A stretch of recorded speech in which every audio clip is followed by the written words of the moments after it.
Plastic वापरायला सोयीचं आणि सोपं आहे, पण त्याची चुकीची विल्हेवाट पृथ्वीला उद्ध्वस्त करत आहे. एव्हरेस्टपासून ते अंटार्क्टिकापर्यंत सर्वत्र प्लास्टिक पसरले. गटारी, ओढे, नद्या, नाले, समुद्र हे सर्व प्लास्टिकनं भरलेलं आहे. असंख्य प्रमाणात रोज जनावरं प्लास्टिकमुळे मारायला लागलेत. गायी असतील, मासे, कासव, पक्षी हे रोजच्या रोज प्लास्टिकमुळे मरत आहेत.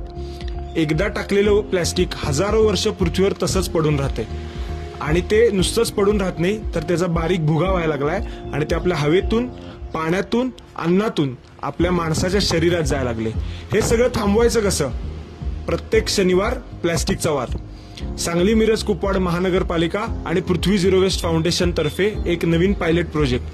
आपल्या घरात, दुकानात किंवा ऑफिसमध्ये तयार होणारं सर्व प्लास्टिकच्या जाड पातळ पिशव्या असतील, प्लास्टिकचे कागद, प्लास्टिकचे रॅपर्स, प्लास्टिकचे डबे, बाटल्या, हे सर्वच्या सर्व प्लास्टिक नेहमीच्या कचऱ्यात किंवा उघड्यावर कुठेही न टाकता वेगळं साठवून ठेवायचं.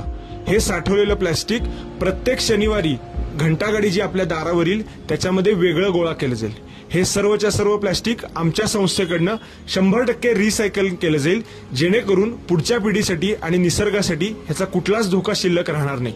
आपल्या व आपल्या पुढच्या पिढीसाठी हे कार्य आपण नक्कीच करूया. लक्षात ठेवा, प्रत्येक शनिवार प्लास्टिकचा वार.